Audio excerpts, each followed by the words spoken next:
asi kuti mubhawa aisi nzvimbo yedu isusu makritika. Munhu kana amwa doro watova umwe munhu, karekta yake yatochinja. Ini ndinongobhilivha kuti munhu kana atomwa doro haasisiri munhu wekuti unotrust.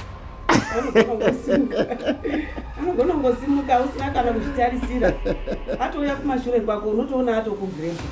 Saka murikutoti vanhu vanonamata havafaniri kana kurima kana foja? Ini ndinoona kunge havafaniri. Moita bhizinesi rekugadzira makofini muri mutendi, murongonamatira kuti oraiti kana bhizinesi risiri kufamba tonamatira tichiti kudini, toti vanhu ngavafe. Handiti maona kuti majoina satanism. Saka vanhu vanogadzira makofini havasi makristu nezvemakutaura? Chikristu chavo handichachinzwisisi kana vari kutodaro.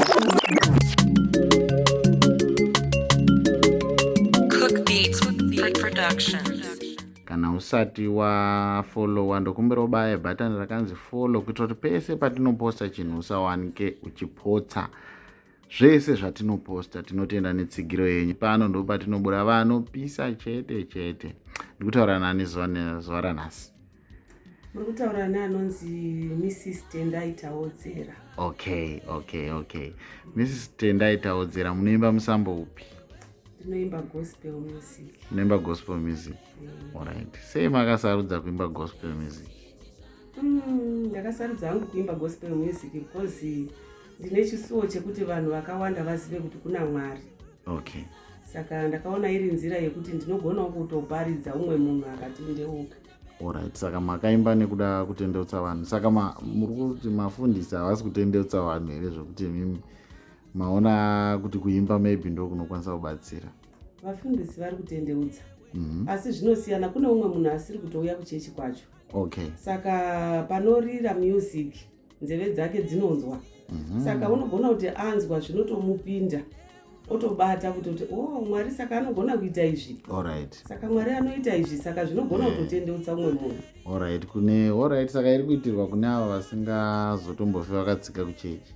Kwete, nevanosvika kuchechi nevanoenda kuchechi kwacho. Pane pekuti unogona kunge uri kuchechi zveshuwa, asi pane paunosvika pamiedzo. Wasvika pamiedzo paya pane soko rinogona kutouyawo through music. Okay. Rikatokuporesa. Alright. Alright, makatanga rini? Ndakatanga 2024. 2024? Pese apa wai musiri kuda kuti titendeuke? Ndofunga kuti nguva yaMwari yanga isati yakwana. Wow, alright, yanga iri nguva yaMwari. Alright, asi chii chakada kuzoti muzoziva kuti ndakutanga uye nguva yaMwari yasvika? Chakada kuti ndizotanga inyaya yekuti ndakaona munhu akandikurudzira. Okay. Kuti ko iwewe wakamirirei kuenda kundoimba kutsikisawo music yako nekuti chipo unacho. Alright. Saka ndakangozvitorawo iri advice yakanaka. Okay. Vanangoti regai ndichitotrya ndione kuti zvinoita sei. Makazotoudzwa nemumwe munhu kuti chipo, imi mega mamusiri kuzviona kuti chipo chiripo? Chipo ndaichiona but ndaingochifungira kuti chinongoshanda muchechi. Alright. Ndaingozviona zvakanaka kuti ndinongoimba muchechi zvinhu zvichitoitika zvakadaro. Okay, saka kuchechi munoimba praise and worship? Kuchechi ndinoimba praise and worship. Alright, saka haisi mhosva here vanhu vekuchechi kuti vanga vasingaoni kuti vatori ne-diamond in the rough riri pakati pavo? Vanogona kunge vasingaziviwo kuti diamond yacho zvinofamba sei. Alright. Saka tomboti kuchechi kuri kutsikirirwa zvipo zvevanhu, because imi mazoti mazotanga kuimba 2024. Pese apa chipo chachakatsikirirwa kuchechi? Hatingati vakuchechi vanotsikirira, nekuti vanokusunungura kuti unoita zvinoita. Okay. As long chisiri chiri pamberi paMwari. Saka iwe wega ndiwo unenge usati wazarurira.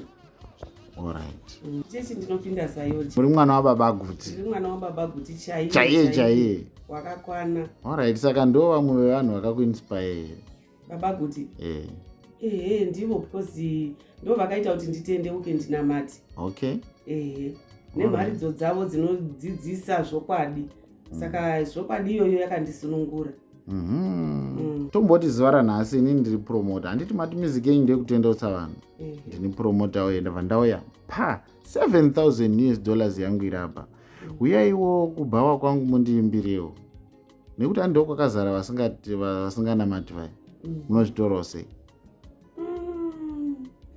Inini hangu nedzidziso yekuchechi kwangu Andioni zvakanaka kuenda kubhawa. Okay. Ehe. Tinoparidza kana kuita macrusades. Okay. Kana tisina kupinda muchechi tinoenda macrusades, tinongoenda patower light kana pasi pemuti toimba toparidza. Mubhawa hatizoteeri. Hamuzoteeri? Hatiteeri. But handimo makawanda vanhu vacho. Vanhu vakawanda but vane access yekutobuda, hamuna kusungirirwa munhu. Reason yamunoti hamupindi ndei? Mune vanhu vanotadza stereki? Handingati hangu mune vanhu vanotadza stereki. Asi kuti mubhawa haisi nzvimbo yedu isusu maKristu. Saka nzvimbo yenyu maKristu pasi pematower lights. Yes, pasi pematower lights pakatochena. Mubhawa manje hatizozivi zvavanoshanda nazvo mubhawa. Ini ndinombopinda hangu ndichiona ndichiita hangu basa rangu iro riri. Ndinoona kunge vanhu vanenge vachizvimwira doro ravo vachiona bhora. Saka imi kuti hamupindiki sei? Vanenge vachizvimwira doro ravo vachiona bhora. Asi mukumwa doro imomo mune zvinoitika. Munhu kana amwa doro watova umwe munhu. Karekta yake yatochinja. Hakusi kuti mune mabhawa aya echikare kare. Pane mabhawa aya ako mazuva ano ekuti munenge wakatogara patori navanhu vanenge vachitokupai chikafu muchimwira doro renyu mari relaxed. Hamutombodi kana kutombopinda imomo muchiparidza shoko raMwari kuti vanhu vatendeuke? Ini ndinongobhilivha kuti munhu kana atomwa doro haasisiri munhu wekuti unotrust. Anogona kungosimuka usina kana kuzvitarisira. Atouya kumashure kwako unotoona atokugrepa. Alright. Saka kuzomubvunza kuti uri kuitei hazvina zvazvinobatsira. Hazvina zvazvinobatsira. Saka munhu kana akamwa doro haachatrust. Munhu akadhakwa hatomwa doro chete hauchatozivi zvaari kufunga. Alright, haiwa, it's an interesting take. Saka ini sapromota ndogara nemari yangu 7,000. Gara inayo. Alright, haiwa, totinda baba Guti vakaguruma. Ndikatodaro zvoreva kuti ndatobvuma kutengwa nemari. Okay. Ndichisiya Jesu zvakaitani. Mamuziva akauya akatengesa Jesu uya uya. But apa manje mari yakashata. Alright, mari yakashata. Okay, but ndoziva kuti kuchechi kunoda mari kuti basa rifambe. Saka mukuti ende kuzaija munokurudzirwa kushanda matarenda. Saka mukuti mari yakashata sei muchitokurudzirwa. Ndio maoko edu kana muromo edu nemagitare edu. Aiwa, kana takushanda nenzira isina kutenderwa naMwari. Tatobuda muchiratidzo. Okay. Fanirwa kushandisa nzira dzakachena so that tichipa kuna Mwari mari iyoyo. Mwari anoitambira akafara ende anotiblessa. Munoziva sei kuti saka mari inotozikanwa kuti yabva kwakati? Mwari anoziva zvese. Alright. Mwari anotoona. Kamurutoti vanhu vanonamata havafaniri kana kurima kana fodya. Ini ndoona kunge havafanirwi. Nekuti kana varurima fodya zvafanana nekuti vari kubika doro vachitengesa. Vari kupromota chii?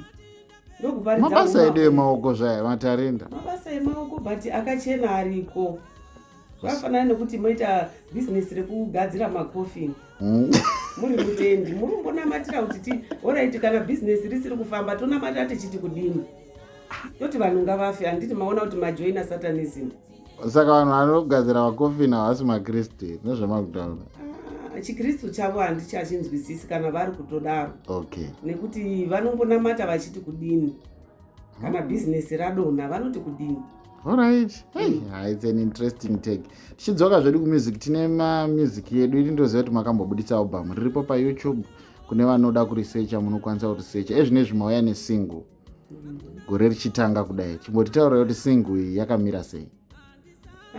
Single iyi yakatakura zvakarema zvaMwari. Okay. Ine soko raMwari rakasimba. Rekuti munhu akainzwa song iyoyo haadi kuidzima, anoda kuramba achiiteerera. Alright. Nenyaya yekuti ine masoko anotapira. Masoko akabva kuna Mwari achitsanangura kuti pfuma yaakakugadzirira yakanaka sei. Kana warambira muna Mwari. Alright. Okay, alright. Saka mucharamba muchitibuditsira music kana matogumira pasingle ipapa? Aiwa, ndichabudisa yakawanda. One mavideo. Video ndinotogadzirisa manje. Alright. Yeah. Muno here muimbi akakuinspire kuti muzonzwe kuda kutanga zvonezi? Maisuluma. Alright. Okay, ndio akaplaya part. Muimbi chaiye anoimba zvinhu zvakanaka zvakajeka. Okay. Zvisina kusanganisira mukati. Alright. Kuna vaimbi vakuimba zvaka. Kana mchiti zvisina kusanganisira. Kuna vanhu vari kuimba vachisanganisa. Because song yedu mune song yamakanzi musasanganise from the previous album. Chokwadi ichocho. Ndakatozviona kuti kune vanoimba but vachisanganisa. Kusanganisa nezvenyika. Alright, ndozvo. Kana wava muimbi wegospel, chiratidza kuti Jesu wacho wakanaka sei, unoita sei. Amen. Okay, hi, what an interesting take ende matibatsira kuna vari kuteerera.